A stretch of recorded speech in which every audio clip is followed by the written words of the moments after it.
जी हाँ, नमस्कार। बिहार की बात आज बिहार के आम शख्स के विचार से नीतीश कुमार और भाजपा के सरकार में बने रहने को लेकर या फिर विदाई पर अलग अलग विचार हो सकते हैं, लेकिन लोकतंत्र सबसे महत्वपूर्ण चीज़ है जनता की भागीदारी और उनका निर्णय। बिहार को आगे बढ़ाने के लिए केवल किसी एक व्यक्ति या दल पर निर्भर रहने की बजाय समस्त नागरिकों, युवा शक्ति, उद्यमियों और नीति निर्माताओं को मिलकर सकारात्मक दिशा कार्य करना होगा। राज्य की प्रगति केवल सरकार से नहीं बल्कि आम जनता की सक्रियता, शिक्षा, तकनीकी विकास और नवाचार को अपनाने की इच्छा शक्ति से भी होती है। बिहार के पास समृद्ध सांस्कृतिक विरासत, अधिक संपदा, ऊर्जा है जो अगर सही मार्गदर्शन और अवसर पाए तो राज्य को नई ऊंचाइयों पर ले जा सकती है। समस्या पर ध्यान केंद्रित करने की बजाय हमें समाधान और संभावनाओं की होना चाहिए। बिहार का भविष्य उज्जवल है, बस ज़रूरत है सही दिशा में सामूहिक प्रयासों की।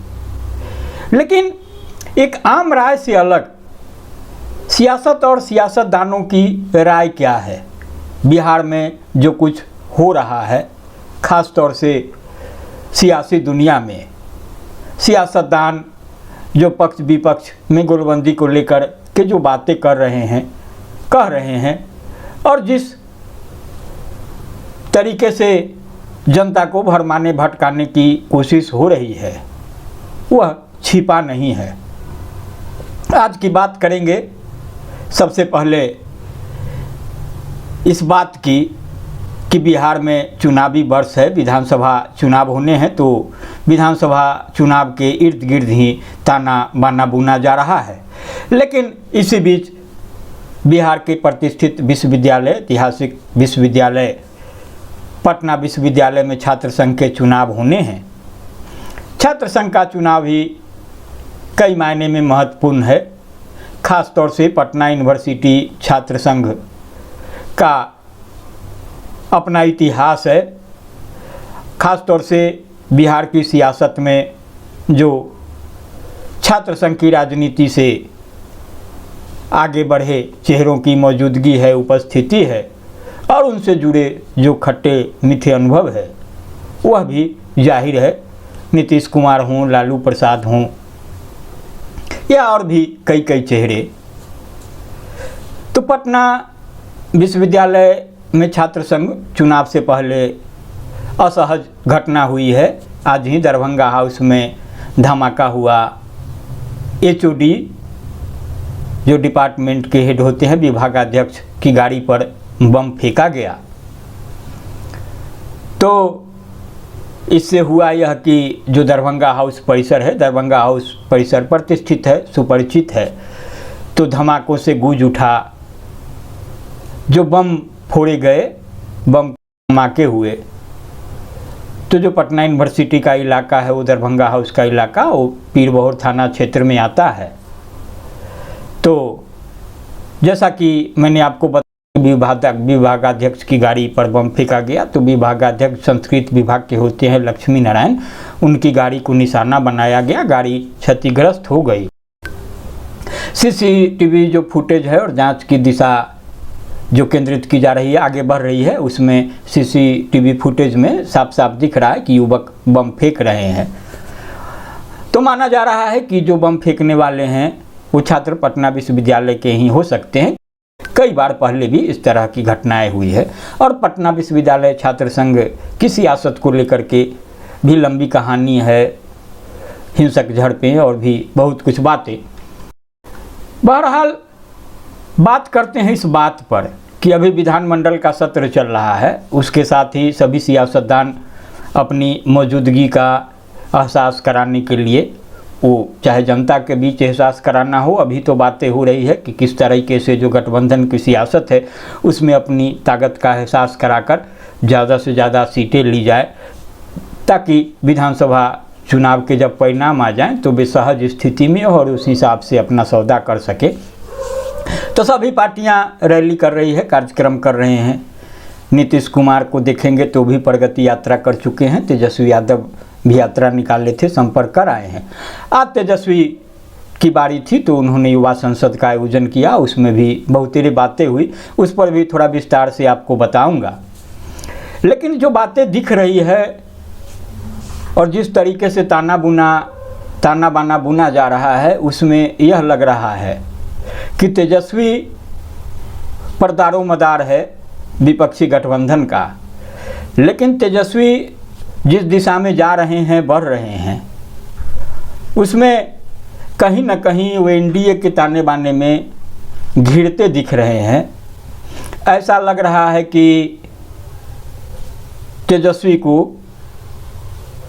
जो एनडीए खेमा है, एनडीए है, वो चाहे भाजपा हो, नीतीश हो, सभी मनमाफिक पिच पर ले जाना चाहते हैं, जहां उन्हें खेलने में आसानी न हो और फिर उन्हें पवेलियन लौटा दिया जाए खाली हाथ, जो होता है खेल में।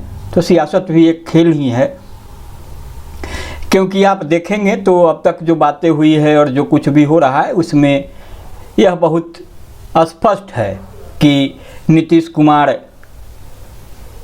को घेरने के लिए जो भी ताना बाना बुना जाए, विपक्ष भी जिस तरीके से हमलावर हो, भाजपा की जो भी महत्वाकांक्षा हो, लेकिन नीतीश कुमार कच्ची ज़मीन पर नहीं हैं।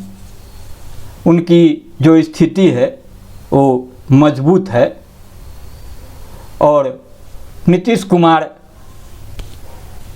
को हर हाल में बहुत तरीके से घेरना बहुत मुश्किल है।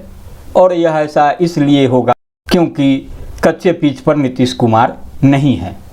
तो जो मैंने बातें कही कि तेजस्वी को किस तरीके से, वो चाहे नीतीश कुमार हो, भाजपा हो, अपनी मनमाफिक पिच पर ले जा रही है, जहां उन्हें बनने में बहुत मुश्किल होगी। तो आज जो देखेंगे युवा पंचायत का, जो युवा संसद का तेजस्वी ने आह्वान किया, तो उसमें जो बातें हुई और जो नारे गढ़े गए, नारे दिए गए, जो राजद का सोशल मीडिया प्लेटफॉर्म है उस पर भी है, क्योंकि बातें जो होती है तो सोशल मीडिया प्लेटफॉर्म को भी एक बड़ा हथियार बनाया जाता है सियासत की ओर से भी। तो उसमें जो नारे भरे पड़े हैं और उसके जवाब में जो बातें कही गई है, उसको देखकर भी लगता है कि तेजस्वी सही तरीके से एक खास रास्ते पर नहीं चल पा रहे हैं, या उन्होंने अभी कुछ रास्ता तय नहीं किया है कि वहाँ उन्हें कहाँ जाना है, किस रूप में आगे बढ़ना है मजबूती से। तो जब बातें हो रही है, जब तेजस्वी बातें करते हैं कि नीतीश हो या भाजपा हो, पुरानी बातें नहीं कहे, कहानी मत सुनाए, आगे क्या होना है इस पर चर्चा करें, 2005 के बाद के बिहार पर चर्चा करें। और भाजपा नीतीश बार बार चाहते हैं और उनकी कोशिश होती है कि 2005 से पहले ले जाए इन लोगों को चर्चा को, जहां लालू राबड़ी सत्ता के केंद्र में थे और जो स्थिति थी, जो बातें थी, और जिससे असहज होकर ही सत्ता परिवर्तन हुआ और फिर आज यह स्थिति है कि 2 बार नीतीश कुमार की वजह से ही साथ लेकर के भले लालू प्रसाद यादव की पार्टी सत्ता में रही, लेकिन अभी फिर सत्ता में वापसी उसका सपना है, जिसके लिए तमाम कसरत किया जा रहा है। तेजस्वी ने जो नारा दिया है कि युवाओं ने पुकारा, बदलो ये सरकार खटारा, हर युवा का उद्गार है, बनाना नया बिहार है, तीव्र विकास संग नौकरी रोजगार का अंबार, लगा देगी जन समर्पित तेजस्वी सरकार। इसके बाद जो बातें हुई युवा संसद में, तो घटनाक्रम है उसकी कड़ी जुड़ती है। जो विधानसभा में बातें हुई थी, नीतीश कुमार ने भी कहा था, भाजपा की ओर से भी बातें कही गई थी, तो आज युवा जो चौपाल था उसमें तेजस्वी बोले कि नीतीश कुमार को 2 बार मुख्यमंत्री हमने बनाया। मैं जो कह रहा हूं कि मन पसंद पिच पर ले जाने की बात है तेजस्वी को। तो जब तेजस्वी इस तरीके की बात करते हैं तो फिर तेजस्वी वहीं जाते दिखते हैं जहां एनडीए उनको ले जाना चाहता है। तो स्वाभाविक है कि तेजस्वी को 2 बार मुख्यमंत्री बनाने के बयान के बाद सियासत गर्म हो गया है, बयानबाजी भी तेज हो गई है। तो जब तेजस्वी ने दावा किया नीतीश कुमार को बचाया, 2 बार नीतीश कुमार को मुख्यमंत्री बनाया और उनकी पार्टी को बचाया। आपको बता दें कि नीतीश कुमार ने विधानसभा में कहा था कि उन्होंने लालू यादव को मुख्यमंत्री बनाया। तो तेजस्वी उसी बात के जवाब में पलटवार कर रहे थे, उसी वार के जवाब में पलटवार कर रहे थे। तो तेजस्वी यादव ने कहा कि नीतीश कुमार जो कहते हैं उसे भूल जाइए, उन्हें याद रखना चाहिए कि मेरे पिता यानी लालू प्रसाद पहले ही 2 बार विधायक और 1 बार सांसद बन चुके थे जब नीतीश कुमार राजनीति में आए भी नहीं थे। अब यह भी तथ्यात्मक भूल है तेजस्वी यादव की। यह बात सही है कि सब जेपी आंदोलन से आगे निकले बढ़े, लेकिन पहला ही जब मौका मिला लालू प्रसाद को तो वे सफल हो गए, नीतीश कुमार सफल। और सियासत में जो है संसदीय राजनीति में पहली सफलता उन्हें 84 में मिली थी। तो तेजस्वी यह भी कह रहे हैं, यह भी कहा था विधानसभा में जो किया था, तो सम्राट चौधरी के लिए बातें कही थी कि अपनी पगड़ी उतारने को लेकर झूठी कसम खाने वाले और सत्ता के लिए सही वचन तोड़ने वाले सम्राट चौधरी न सच्चे बिहारवासी हैं न ही अच्छे नेता हैं। संघ वाले असली भाजपाई भी नहीं हैं। अपनी अनर्गल आपत्तिजनक बयानबाजी के अलावा सम्राट चौधरी कुछ नहीं करते हैं। फिर भाजपा और नीतीश कुमार राजनीतिक विमर्श और वार्ता को छिछलाया करना चाहते हैं। वैसे भी गहन अध्ययन और चिंतन के लिए आवश्यक बुद्धिमत्ता उनके पास नहीं है। तो जो बातें हो रही है और तेजस्वी की ओर से हो रही है, तो वही जो है सवाल उसको बल मिल रहा है। तो तेजस्वी ने इस तरीके से भी हमला बोला था कि केवल दुष्प्रचार से भय का अंधकार खड़ा कर सच्चाई और अपनी नाकामी से मुँह छुपाना और भाजपा और नीतीश कुमार की फितरत है। 2005 से पहले बिहार में क्या था से कहीं ज़्यादा आज बिहारवासी यह जानने को इच्छुक हैं कि 2025 के बाद बिहार में क्या होगा। हताश निराश थके हुए मुख्यमंत्री नीतीश कुमार जी के पास अब कहने के लिए नया कुछ नहीं है, ठीक उसी तरह जिस तरह से उनके पास अब करने के लिए नया कुछ नहीं है। बस अपना वही घिसा पिटा राग अलापते रहते हैं। तो तेजस्वी जो कुछ कह रहे हैं स्वाभाविक है, उसमें पलटवार करने का एनडीए को भी मौका मिलेगा। नीतीश की पार्टी की ओर से भी बातें होंगी, भाजपा की ओर से भी बातें होंगी, क्योंकि एनडीए बार बार और जो तेजस्वी भी कह रहे हैं कि वो घिसा पिटा राग अलापते रहते हैं। वे कहते हैं कि नीतीश कुमार बस एक कैसेट की तरह बजते रहते हैं कि पहले कुछ था जी, पहले अपराध का बोलबाला था, तमाम बातें थी, शाम होते ही लोग घरों में छिप जाते थे, दुबक जाते थे, निकलने का साहस नहीं करते थे। तो अब लोग ये बातें नहीं सुनना चाहते हैं, कुछ नया राग छेड़ना चाहिए।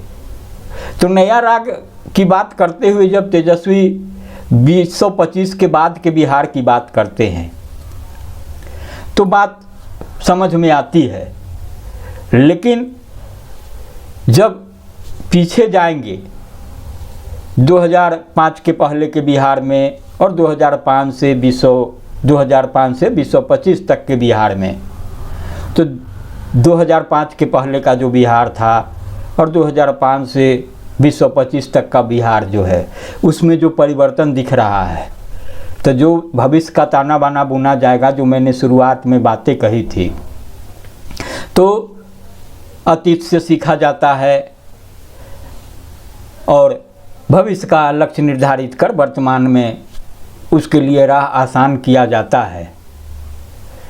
तो फिर एक बारगी जब तेजस्वी 2025 के बाद क्या होगा इसकी बातें कर रहे हैं, तो उनको एक रोड मैप के साथ भी सामने आना होगा, बातें करनी होगी। और जो भी 2005 से 2025 तक की जो उपलब्धियां और जो दावा बिहार को बदलने का एनडीए की ओर से होता है और नीतीश कुमार की ओर से होता है, उसको के सहारे, तथ्यों के सहारे खारिज करते हुए यह बताना होगा कि ठीक है कुछ बेहतर हुआ है, तो बेहतर इस रूप में हो सकता है, तो कुछ बात बन सकती है, लोग सही तरीके से विचार कर सकते हैं।